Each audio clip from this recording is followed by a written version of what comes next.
जय हिंद साथियों, रोजगार विद पिंकेश यूट्यूब चैनल में आपका स्वागत है। देखिए, आज फिर हाजिर हैं हम आपके सामने एक और नई वीडियो के साथ। जैसा कि आप देख पा रहे हैं कि इस समय जो हमारा DSSB बोर्ड है, यानी कि दिल्ली सरकार, इस समय बहुत ज़्यादा एक्टिव मोड में है और लगातार वैकेंसियां आपको देखने को मिल रही हैं। लगभग एक महीने के अंतर्गत अब तक 10,000 प्लस वैकेंसियों के लिए नोटिफिकेशन, अलग अलग वैकेंसियों के लिए नोटिफिकेशन दिल्ली सरकार के द्वारा जारी हो चुके हैं।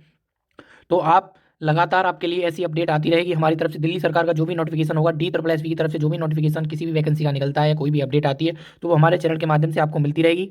तो सभी साथी जो भी चैनल पर जुड़े हुए हैं, पहले चैनल को सब्सक्राइब कर लें और बेल आइकन जरूर दबा लें, ताकि गवर्नमेंट जॉब से जुड़ी सभी जानकारी आपको समय समय पर हमारे चैनल के माध्यम से मिलती रहे। चलिए, तो आज जो हम बात करने वाले हैं, ये हम आपके लिए एक बहुत ही खास वैकेंसी लेकर के आए हैं, जिसके फॉर्म जो है 18 जनवरी से भरना शुरू हो जाएंगे। 18 जनवरी से आप इसके लिए फॉर्म भर पाओगे। ठीक है, तो ये जो पोस्ट हैं, वो दिल्ली सरकार का जो डिस्ट्रिक्ट कोर्ट वगैरह होते हैं, कोर्ट के अंदर की जो वैकेंसी होती हैं, पर्सनल असिस्टेंट PA की, और सीनियर पर्सनल असिस्टेंट SPA, और JJ यानी कि जूनियर जुडिकल असिस्टेंट, तो ये जो होते हैं उसमें स्टेनोग्राफर वगैरह, उन सब की वैकेंसियों के लिए नोटिफिकेशन जारी हुआ है। तो आज इस वीडियो में हम पूरी डिटेल प्रक्रिया के बारे में जानेंगे, क्या किस तरीके से आप इसके लिए अप्लाई कर सकते हो, क्या क्वालिफिकेशन आपकी इसमें मांगी गई है, और कब से आप ऑनलाइन कर पाओगे, लास्ट डेट क्या रहने वाली है, क्या फीस है, क्या एग्जाम रहेगा, रिटर्न एग्जाम होगा, कितने प्रोसेस से आपको इसके फाइनल सिलेक्शन तक गुजरना होगा। सारी चीज़ों के बारे में हम बिल्कुल टू द पॉइंट आज बात करने वाले हैं। और जैसा कि आप स्क्रीन पर मैं दिखा भी रहा हूँ आपको, बिल्कुल ऑफिशियल नोटिफिकेशन ये आपके सामने है। तो सारी चीज़ों के बारे में जानकारी लेने के लिए आप वीडियो के अंत तक जरूर बने रहिए, ताकि आपको बिल्कुल सटीक जानकारी मिल पाए। तो चलिए, सबसे पहले आप देख पा रहे हैं स्क्रीन पर आपको, जो कि सबसे पहले आप देख पा रहे हैं, ये आपकी डेट दे रखी है। ये डेट है लास्ट डेट और ओपन डेट, यानी कि आपकी जो फॉर्म भरना शुरू होंगे वो 18 जनवरी से आप फॉर्म भरना स्टार्ट कर सकते हैं। 18 जनवरी से आपकी वेबसाइट ओपन हो जाएगी, और लास्ट डेट जो रहने वाली है वो आपकी 8 फरवरी रहने वाली है। ठीक है, तो 18 जनवरी से 8 फरवरी तक आप अपना फॉर्म भर पाएंगे। ठीक है, और इसमें जो पोस्ट की बात है, मैंने आपको बता दिया, दो प्रकार की पोस्ट हैं। एक तो आपकी पर्सनल असिस्टेंट यानी कि PA की पोस्ट है, और दूसरा आपकी जो है जूनियर जेडिकल असिस्टेंट यानी कि JJE की पोस्ट है। ठीक है, दो प्रकार की पोस्टों के लिए नोटिफिकेशन जारी हुआ है। तो आगे आगे हम सारी चीज़ों के बारे में बात करेंगे, कि आप वैकेंसी वगैरह। तो ये आप देख पा रहे हैं, वैकेंसी का चार्ट है। तो इसमें दो वैकेंसी मैंने आपको, जैसे पहले आप देख पा रहे हैं जो ऊपर वैकेंसी है टोटल, ये आपकी पर्सनल असिस्टेंट यानी कि PA की वैकेंसी है, जो कि डिस्ट्रिक्ट कोर्ट यानी कि जितने भी दिल्ली सरकार के डिस्ट्रिक्ट कोर्ट होते हैं, जिला अदालत वगैरह, उनमें ये वैकेंसी अलग अलग कैटेगरी वाइज भी आप देख पा रहे हैं टोटल वैकेंसी।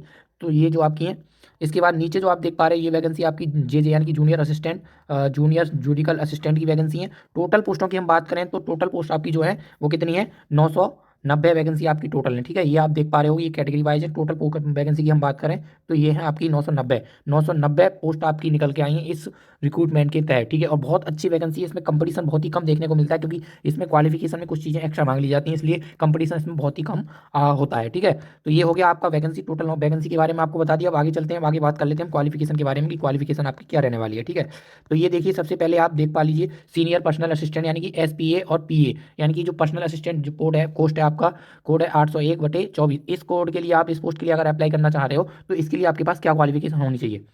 टोटल वैकेंसी के बारे में हमने बात करी ली। तो इसके लिए अगर हम बात करें, तो आपका जो है क्वालिफिकेशन की अगर हम बात करते हैं, तो क्वालिफिकेशन इसमें आपकी दे रखी है, ग्रेजुएट विद, इसमें आपकी टोटल जो क्वालिफिकेशन है वो आप देख पा रहे हैं, ये है आपकी qualification, graduate with speed of note not less than 110 word PM in short hand, and 40 word PM typing writing. ठीक है, इसका मतलब आप समझ रहे होंगे, ग्रेजुएशन यानी कि आप किसी भी स्ट्रीम से ग्रेजुएशन होना चाहिए, और साथ में आपके पास शॉर्ट हैंड होनी चाहिए 110 प्रति मिनट शॉर्ट हैंड, और साथ में आपके पास टाइपिंग होनी चाहिए 40 वर्ड प्रति मिनट। ठीक है, तो ये आपका हो गया, ग्रेजुएट प्लस शॉर्ट हैंड आपकी आनी चाहिए, और टाइपिंग आनी चाहिए आपके पास। ठीक है, और आपके पास कोई भी एक्सपीरियंस सर्टिफिकेट की इसमें जरूरत नहीं है। सिर्फ आपको जब स्किल टेस्ट होगा उस टाइम पे आपको करके करवाया जाएगा, तो आप कर सकते हैं, तो आप आराम से। और देखिए, बहुत अच्छा पे स्केल रहने वाला है, बेसिक पे आपकी 47,600 से, और इसकी जो सैलरी रहती है वो 1.5 लाख प्लस तक होती है। ग्रुप बी की ये पोस्ट है। और एज लिमिट की हम बात करें, तो पर्सनल असिस्टेंट यानी PA के लिए जो आपकी एज लिमिट है, वो आपकी 18 से 27 वर्ष है, जनरल कैटेगरी लिए। अगर आप दिल्ली के OBC SC ST है तो आपके लिए छूट दी जाएगी, अन्यथा किसी के लिए छूट नहीं है। इसमें अगर आप अदर स्टेट से अप्लाई करना चाहते हैं, तो आपकी जो काउंटिंग की जाएगी, आप चाहे अदर स्टेट में OBC हो, SC हो, ST हो, लेकिन अगर दिल्ली में आप DSSB के अंतर्गत इस पोस्ट के लिए अप्लाई कर रहे हो, तो इसमें आपको काउंट किया जाएगा किसमें, जनरल के अंतर्गत। ये साफ इसमें नोटिफिकेशन में दे रखा है। ठीक है, अगली पोस्ट हम बात कर लेते हैं, जो दूसरी पोस्ट है वो आपकी किसकी, वो आपकी पोस्ट है वो आपको बता दें हम, ये है जूनियर जुडिकल असिस्टेंट, इसकी क्वालिफिकेशन अलग है। पर्सनल असिस्टेंट की सभी पोस्टों की क्वालिफिकेशन सेम है और जूनियर जुडिकल असिस्टेंट की पोस्ट क्वालिफिकेशन अलग है। इसमें क्या मांगा गया है आपका, इसमें आपका ग्रेजुएट विद टाइपिंग, इसमें शॉर्ट हैंड की आपको जरूरत नहीं है, इसमें सिर्फ आपके पास क्या होना चाहिए, ग्रेजुएट विद टाइपिंग होना चाहिए। ठीक है, टाइपिंग टेस्ट आपका होगा जिसमें आपको 40 वर्ड प्रति मिनट टाइपिंग करनी है इंग्लिश में। ठीक है, तो ये हो गया आपका। और ये जो आपकी पोस्ट है ये ग्रुप सी की पोस्ट है, जिसमें आपकी बेसिक पे 29,200 से 92,300 तक चली रहेगी। एज की इसकी बात करें तो एज इसमें भी आपकी 18 से 27 रहने वाली है जनरल कैंडिडेट के लिए। तो ये हो गई आपकी दोनों तरह की पोस्ट हैं।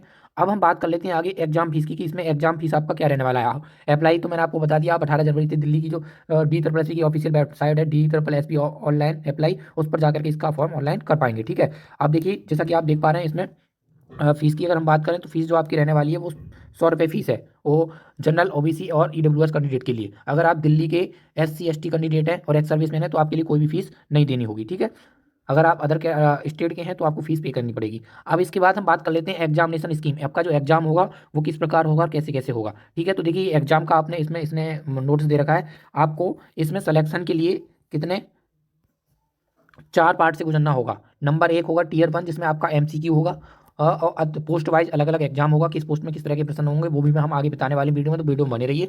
तो पहला जो होगा आपका पहला प्रोसेस होगा वो टीयर 1 एग्जाम MCQ यानी ऑब्जेक्टिव टाइप एक पेपर होगा आपका। उसको जैसे आप क्वालिफाई कर लेते हो तो उसमें आपके कितने अगले सेकंड स्टेज के लिए आपके कितने कैंडिडेट, सेकंड स्टेज के लिए आपके जो है 25 गुना कैंडिडेट बुलाए जाएंगे। ठीक है, 25 गुना।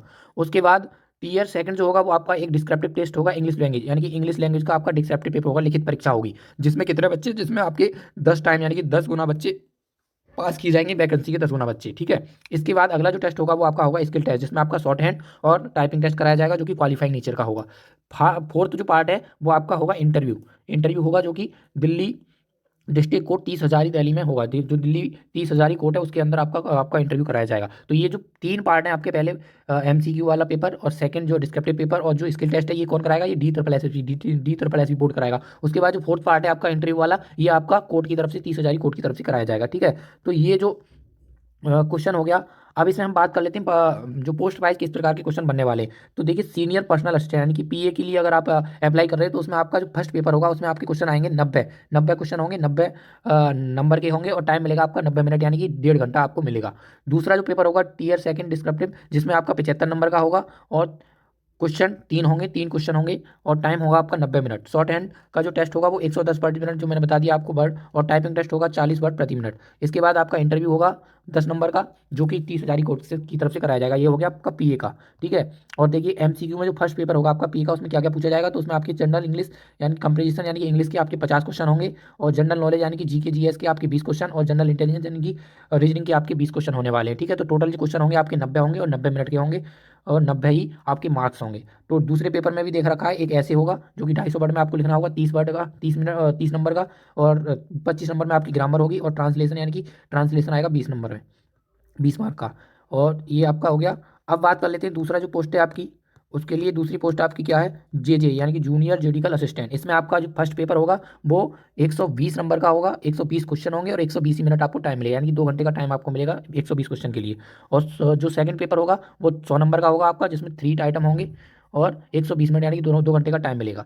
थर्ड पेपर जो होगा उसमें आपका स्किल टेस्ट होगा, 40 वर्ड प्रति मिनट आपकी टाइपिंग कराई जाएगी। फोर्थ स्टेज में आपका क्या होगा, 15 नंबर का आपका इंटरव्यू कराया जाएगा 30,000 कोर्ट की तरफ से। अब MCQ बेस्ड जो एग्जाम होगा उसमें क्या पूछा जाएगा उसमें देख लेते हैं। ये आपका दे रखा है, ये आपका दे रखा है, देख पा रहे हैं आप बॉक्स में, जनरल इंग्लिश एंड कंप्रीहेंशन यानी कि जो आपकी इंग्लिश के क्वेश्चन है वो 60 क्वेश्चन आएंगे 60 नंबर के, और GK आपकी 30 क्वेश्चन 30 नंबर के, रीजनिंग आपकी 30 क्वेश्चन 30 नंबर के, टोटल 120 क्वेश्चन 120 नंबर के, और 2 घंटे का आपको समय मिलेगा। पहला पेपर है ये। ठीक है, दूसरा आपका डिस्क्रिप्टिव पेपर जो पेपर होगा उसमें आपका एक ऐसे आएगा, निबंध आएगा 300 वर्ड में, आपको उसका आंसर देना है 50 मार्क का, ग्रामर 30 नंबर की आएगी, और ट्रांसलेशन 25 वर्ड में आपको 20 वर्ड का 20 नंबर का आएगा। अब कह लेते हैं मिनिमम क्वालिफाइंग मार्क, जो आपका मिनिमम क्वालिफाइंग मार्क है वो कितना है। तो ये है जनरल कैंडिडेट के लिए आपको 50% लाना अनिवार्य है, और रिजर्व कैंडिडेट के लिए 45% लाना अनिवार्य है, अगर आपको अगले उसकी कट ऑफ में आना है तो। अगर इससे नंबर आप कम लेकर आते हो तो आपको बिल्कुल भी पास नहीं किया जाएगा, चाहे वैकेंसी खाली रह जाए। ठीक है, ये इनका कहना है।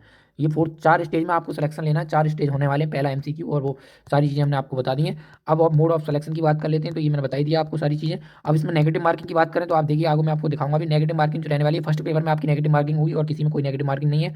फर्स्ट पेपर में जो आपकी नेगेटिव मार्किंग है वो आपकी जो है 1/4 की रहने वाली है। दोनों ही पेपर के लिए 1/4 की नेगेटिव मार्किंग है। ये एज रिलेशन का चार्ट दे रखा है। अगर आप दिल्ली के कैंडिडेट हैं, अगर ओबीसी SC ST है तो ओबीसी ST वालों को 5 ईयर छूट, ओबीसी वालों को 3 ईयर, और एक्स सर्विसमैन वगैरह इस तरीके से। अगर आप अदर कैंडिडेट हैं, अदर स्टेट से हैं, तो आपको कोई छूट नहीं मिलेगी, आपको जनरल में आप फॉर्म अप्लाई करना पड़ेगा। ठीक है, ये यहाँ पर बिल्कुल क्लियर दे रखा है। तो ये थी इसकी वेरी महत्वपूर्ण जानकारी। और कोई इससे जुड़ी हुई आपकी कोई डाउट, कोई भी कमेंट रह गया हो, तो वो आप वीडियो के कमेंट कर सकते हैं वीडियो के लास्ट में, तो हम उसके बारे में आपको कमेंट के माध्यम से, वीडियो बनाकर के माध्यम से बता सकते हैं। तो सभी साथी हमारे चैनल को ज़्यादा से ज़्यादा शेयर करें, वीडियो को शेयर करें, लाइक करें, ताकि सभी जो शॉर्ट हैंड और टाइपिंग वाले स्टूडेंट हैं उन तक ये वीडियो पहुँच पाए, और सभी को अच्छे से आप अपनी तैयारी कर पाओ और जानकारी सही से उन तक पहुँच पाए। चलिए, तो मिलते हैं एक नेक्स्ट वीडियो में, तब तक के लिए धन्यवाद। जय